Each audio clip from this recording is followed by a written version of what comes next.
পুষ্পা, কাবির সিং নয়, আমি জংলি। আগুন, ধামাকা, অসাধারণ সুন্দর। জংলি টিজারটি দেখে আমি পুরো ফিদা।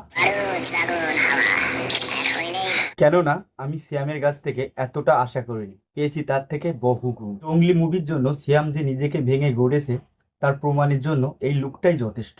হেই ফ্রেন্ডস, কি অবস্থা সবার? আপনাদের সাথে আছি আমি আদি। ওয়েলকাম টু সিনে হিরো। সব মিলিয়ে জংলি টিজারটা কেমন ছিল?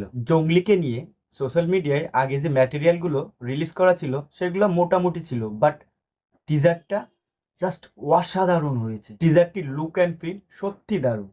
টিজারটির ভিতরে সব থেকে যে বিষয়টি নজর কাড়ে সেটা হলো সিয়াম আহমেদ। সিয়ামকে লুঙ্গি পরা অবস্থায় তার এলোমেলো চুলধারিতে যা লাগছে পুরোটাই আগুন।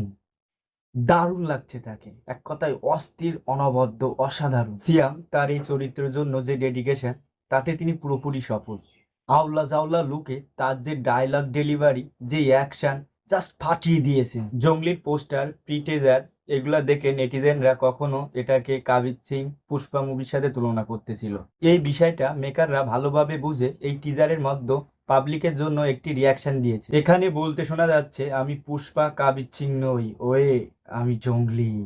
তারা কিন্তু শুনছে যে পাবলিক কে কি বলছে, তাদের কি কমপ্লেন রয়েছে, সেগুলো ভালোভাবে শুনে বুঝে তারা এই টিজারটি ইমপ্রুভ করছে। তাদের এই আইডিয়াটা কিন্তু দারুণ কাজে দিবে, কেননা এই বিষয়টি নিয়ে আবার আলোচনা সমালোচনা হবে দর্শকদের মাঝে। টিজারটি দেখে এতটুকু আশ করা যাচ্ছে যে গল্পটা যেমনই হোক না কেন, পুষ্পা বা কাবির সিং মুভির গল্পের সাথে এক বিন্দুও মিল থাকবে না। টিজারটির বিজিএম বা সাউন্ড সিস্টেম আমার কাছে খুব বেশি ভালো না লাগলেও এর colour getting, lighting, screen present দুর্দান্ত ছিল। টিজারটি মূলত সিয়াম কেন্দ্রিক। মেকাররা সিয়ামের জঙ্গলি লুক বা ভাইবটা পাবলিকের কাছে পৌঁছে দিতে চেয়েছে। এই প্রসেসটাই তারা কিন্তু শতভাগ সফল। সিয়াম জাস্ট ফাটিয়ে দিয়েছে। যখন সে ডায়লগ ডেলিভার করছে, অ্যাকশন সিন করছে, পুরো সে নিজে ওই ক্যারেক্টারের ভিতরে এমন ভাবে ঢুকে যাচ্ছে যে ক্যারেক্টারটিকে জীবন্ত ও প্রাণবন্ত মনে হচ্ছে। এই সিনটাতে দেখেন, ছোট একটি বাচ্চাকে ছোট্ট একটি বাচ্চাকে সে যেভাবে গলা টিপে ধরছে, সে পুরো জানোয়ার বা জঙ্গলির মতো বিহেভিয়ার করছে। তার চোখে মুখে পুরো